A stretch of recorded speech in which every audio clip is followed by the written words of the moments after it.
What's up, everyone? Welcome back. So for my fellow 6.5 owners, we all know that the oil cooler lines on these things suck. You can put a brand new either Dorman cheapy ones or brand new AC Delcos on these things, and they're probably going to start leaking within a couple years, if not sooner.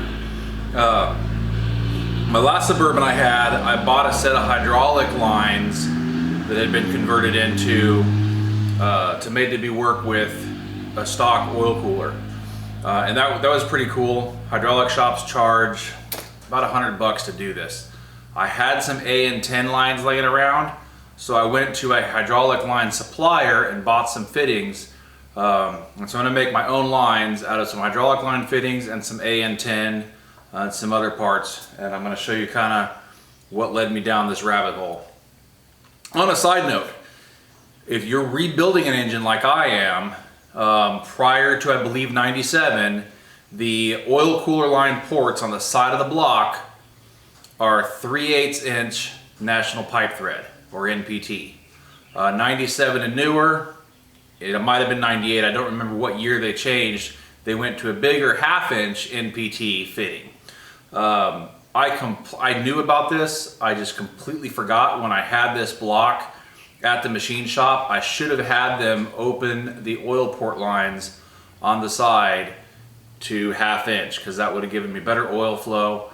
Even though I'm using AN10 lines and I'm using an oil cooler off of a 98 truck, which is the 5/8 line versus the 1/2 inch or 3/8, I don't remember what it was in the earlier 90s.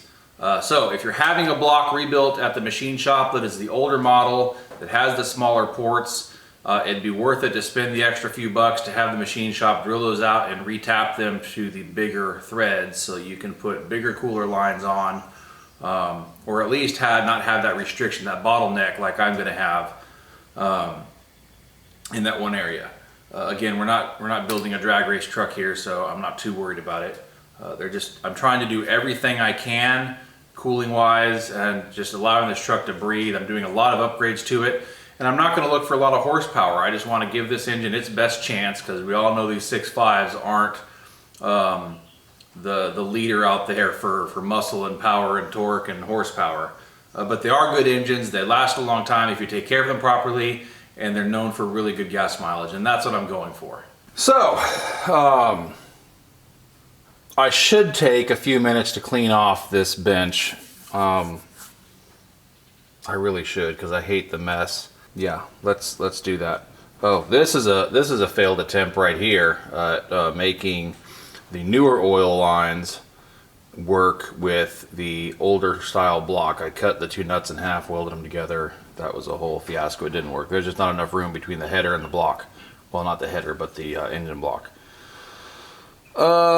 Yeah, so through the magic of editing, let's go ahead and clean this bench up. Much better, although really all I did was shove everything out of the way. All right, let's get started. Where do I start? Okay, so these are the original oil cooler lines from a 98 Chevy 1-ton. They are 5/8 of an inch.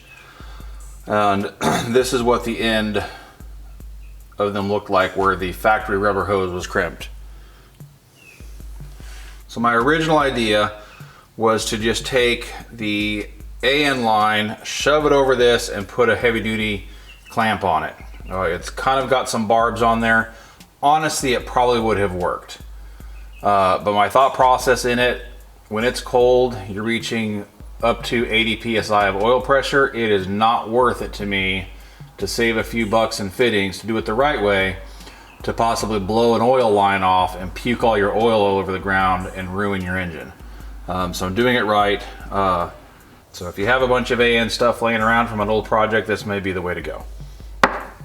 All right, these are 5/8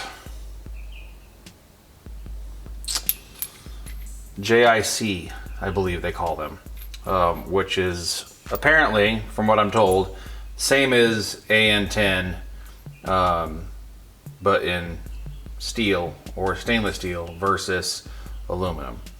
I haven't done a whole lot of research on exactly what the differences are, but that's what that is. And this is a flare fitting. So we are going to slide the nut over the line, slide the sleeve under there or over there. It's a little bit of a tight fit, kind of need to clean it up, and then we're going to flare this and put it all together, and then our AN line should hook into the other end of this. Hey, what do you know? Screws on. Perfect. I had my doubts. I was a little worried that that was going to fit, but it does, so good to go there. So I cut these off just because there was no way to get the nut down far enough and the fitting over those to try to flare that end, and I didn't need that extra length. So I cut those off, so we're gonna have to clean this up and deburr it. So yeah, it's kind of cruddy. We're gonna have to clean that up and deburr it. All right, so I'm gonna put this in the vise. I've got a little piece of Scotch-Brite. Just gonna go around here. And obviously from cutting this with a hacksaw, there is little pieces of aluminum inside the line. We're going to clean those out really good before we put all this junk back on the car, before we assemble the line, because I don't want to suck little pieces of aluminum into the oil cavities of my truck and again ruin bearings for no reason other than not doing it right. So that's cleaned up. We still got to take a file to this to kind of deburr this, get all the crud out of there. But I think once we are done, it is going to look really nice. So we've got our lines back from the cleaners, and what I mean by that is a bucket of diesel and a scrub brush. Now we're going to go ahead and grab a flare tool and get these all flared out. So something you want to make darn sure is to not forget to put the nut and the collar on before you flare it, because then you'll have to cut it and redo it. I'm sure there's instructions somewhere if I Googled it. This is from my buddy Chris. You guys have met him in some other videos from Kid Holler Garage. And there's no instructions in it. I'm sure I could go onto Harbor Freight's website and read the instructions, but I'd rather just figure it out on my own.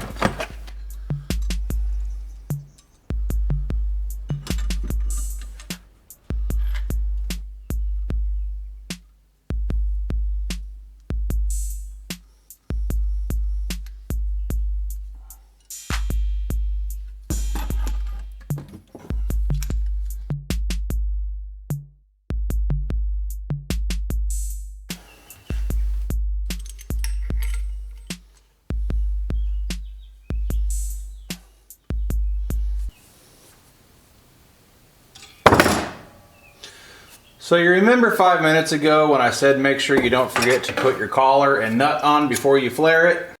So something you want to make darn sure is to not forget to put the nut and the collar on before you flare it, because then you'll have to cut it and redo it.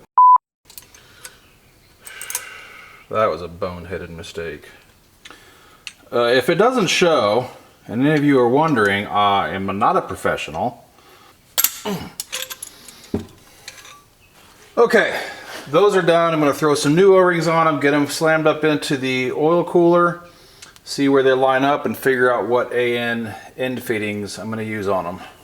Okay, so if you see right there, I don't know if you can see it from that angle, but that is running directly into the oil cooler lines for my power steering fluid.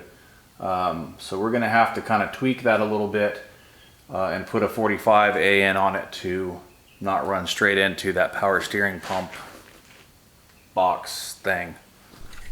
Kind of bizarre the angle that these two oil cooler lines are going, where this one here is going straight into here, even though it had a little bit of a bend on it. I don't remember this one having that much of a bend. I know maybe once we suck this in and bolt it all down the way it's supposed to go, it won't be out as much. We may end up having to heat that and tweak it a little bit. So we're gonna go under here. Got something to show you. Here is a 3/8 NPT. Ooh, let's see. Lost focus there. All right, that one is a 3/8 NPT to AN-10. Okay, that spot right there. You can kind of see the threads. I did not have enough room to come straight out and then attach an AN line because of the exhaust manifold. So I'm going to put a 90 on it and then go into it with an AN10 and just go straight forward towards the intercooler. So let me get all these done, and then I won't bore you with the actually attaching and screwing the lines on. I'll show you the whole setup with everything attached and secured down and bolted down and whatnot. Okay guys, thank you for watching. That is all finished up. I'm going to do a quick run through, show you how I routed the AN lines and how I hooked everything up. If you haven't yet, please go ahead and subscribe. Lots of stuff coming up on this truck, so, and hopefully some other projects in the pipeline. Okay, so here we've got the factory oil cooler with the larger 5/8 lines. So these right here is a nut and collar with a flare on the end of the aluminum. This is a JIC 5/8, which is apparently the same as AN-10. So here we've got the AN-10 line, and this is going back to the ports on the side of the block. Okay, so that is going into an AN- let's get the light, there we go. AN-10 reduced down to 3/8 NPT directly into the side of the block. The other one right behind it, I've got a stainless steel 90 street elbow. Okay, street 90 into an elbow going forward. So that is why I didn't want to put another 90. I could have and just gone straight forward on both of them. But I used what I had. And this way, that'll just loop around along the frame rail. I'm going to put some clamps on there to keep it from rubbing around on a bunch of different lines. But that's it, guys. Thanks for watching. Yeah, looping it around, going over the frame rail. It's not going to hurt anything. If anything, you're not going to be cramming two lines between the oil pan and the engine mount. All right, thanks again for watching. I really do appreciate it. Please subscribe to the channel. There's lots of cool stuff coming up on this truck. I'm hoping to get it running Friday, which by the time this video is uploaded, hopefully this thing will have been running for a few weeks. I'm really sorry that I'm not getting more videos uploaded. My desire is to get, one video a week. That would be amazing. But between my job and just life and the chaos of being a guy in the daily grind, haven't been able to upload as much as I want. But lots of cool stuff coming up, so please subscribe. Hopefully this oil cooler return line fix from the factory junk ones, it was helpful to some of you. Let me know what you think in the comments. Let me know what you guys have done, or throw some other ideas out there. I know a pretty popular one is to just have hydraulic lines made.